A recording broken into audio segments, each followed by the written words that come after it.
Et qu'est-ce qu'on va utiliser pour aller vers le système de Jupiter avec la mission JUICE, Olivier Grasset? On est sur du conventionnel, c'est-à-dire que c'est surtout du rebond gravitationnel. On s'arrache péniblement de la Terre avec une Ariane 5 pour faire partir les 5 tonnes en maçonnier, c'est-à-dire tout l'ergol plus la masse sèche elle-même de l'engin spatial. Et ensuite, on va faire un survol de Vénus, 2 survols de la Terre. Là, on va faire un Vénus-Terre-Terre, 3 ellipses, pour finalement aller à Jupiter. Et après, tout l'ergol qu'on a disponible, il va essentiellement servir aux manœuvres au sein du système de Jupiter pendant 3 années. Voilà. Mais le principe de base, c'est d'arriver à décoller et d'utiliser Mercure-Terre-Terre, un rebond gravitationnel, pour arriver finalement en 7 ans au système de Jupiter. Classique. Pour aller sur Mars, on a commencé un petit peu à en parler, pour aller sur Mars avec des hommes et pas seulement pour déposer des sondes ou des robots qui vont étudier la surface de Mars, là ça va être un peu plus compliqué. Il va falloir d'abord assurer la sécurité, faire reposer les gens, atterrir les gens sur Mars sans trop de choc, contrairement à Schiaparelli qui a été déposé par ExoMars un petit peu brutalement ces derniers temps. On progresse. Quels sont les progrès là-dedans? Alors là, c'est vrai que la vraie difficulté, ça reste de s'arracher de la Terre. Et finalement, en termes de la vitesse qu'on demande en fait à un véhicule pour qu'il puisse se libérer de l'attraction terrestre, c'est phénoménal. Parce qu'en fait, on va lui demander d'être pas loin d'être finalement quasiment à 40 000 km/h. Donc il faut réussir à donner à un véhicule cette vitesse-là. Et ça demande une puissance phénoménale. Et donc, bon, par exemple, Ariane 5, au bout de 2 minutes, elle est déjà à 7200 km/h. Et grâce finalement à ces énormes propulseurs solides là, qui développent à eux seuls 17 gigawatts. C'est monstrueux. Et avec ça, on envoie juste, et c'est déjà quand même pas mal, 10 tonnes en orbite. Alors que pour envoyer des hommes sur Mars, il faut en plus de cette vitesse de libération de 40 000 km/h, il faut en plus donner une vitesse supplémentaire qui va mettre le vaisseau sur une trajectoire Terre-Mars. Mais au final, c'est le Soleil qui fait le boulot. Une fois qu'on est en orbite autour du Soleil, c'est lui qui va, on ne propulse pas, c'est lui qui va nous amener jusqu'à l'orbite martienne. Et le truc, c'est que pour emmener des hommes, il va falloir qu'on emmène de la masse. Donc, une mission martienne, en gros, ça peut durer 6 mois à l'aller, 18 mois à la surface, 6 mois au retour. Et en gros, il faudrait à peu près 30 tonnes pour un équipage de 4 à 6 personnes. Et ces 30 tonnes, il faut qu'on les amène à la surface de Mars. Donc il faut qu'on leur donne ces 40 000 km/h, qu'on leur donne ce petit supplément de vitesse pour aller vers Mars, qu'on les freine, et ensuite qu'on atterrisse. On les refreine pour un atterrissage en douceur. Et puis il faut emmener aussi de quoi rentrer. Donc non seulement il faut ces 30 tonnes, mais en plus il faut emmener de quoi les ramener. Alors il y a des solutions qui sont étudiées pour minimiser la masse qu'on va envoyer. Donc il y a des idées. Donc, par exemple, déjà produire les ergols de retour à la surface de Mars en utilisant son atmosphère. Donc en emmenant un peu d'hydrogène avec le CO2 de l'atmosphère, on peut faire une réaction chimique dans une petite usine entièrement automatique pour produire de l'oxygène et du méthane, qu'on va mettre dans une fusée qu'on va déposer là avant, et tout ça de façon entièrement automatique. Donc ça reste très conceptuel. Donc on peut faire des petites démonstrations en laboratoire qu'on sait faire ces réactions chimiques de façon automatique, etc. Par contre, de là à mettre en œuvre un lanceur, regardez, qu'est-ce que c'est un lanceur au sol, il a une table, il a des tuyaux de partout qui viennent lui amener son oxygène, son hydrogène, etc.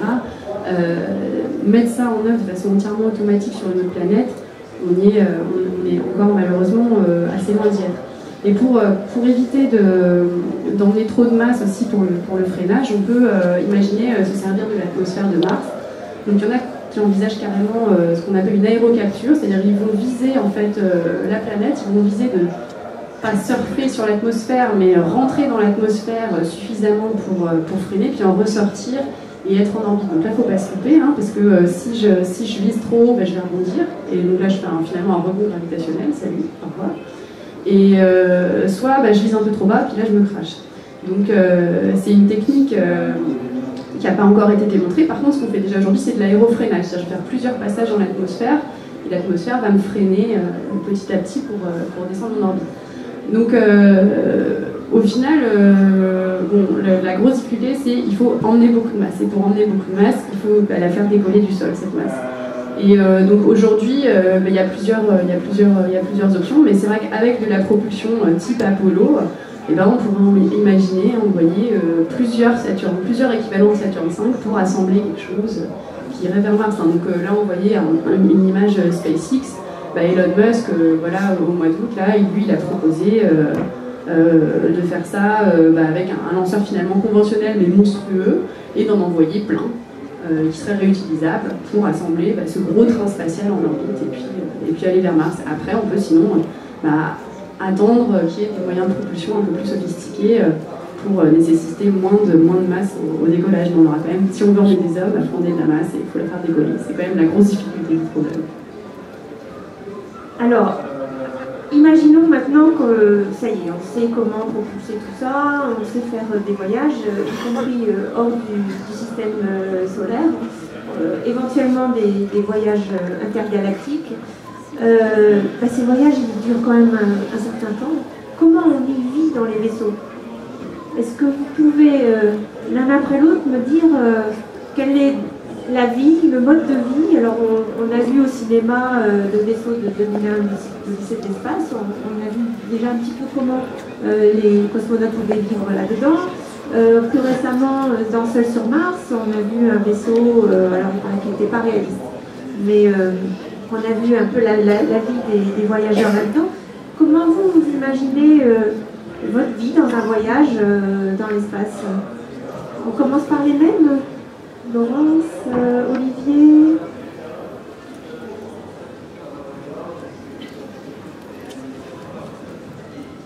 Bon. Après réveiller toujours. Ça dépend un peu en tant qu'auteur, en fait.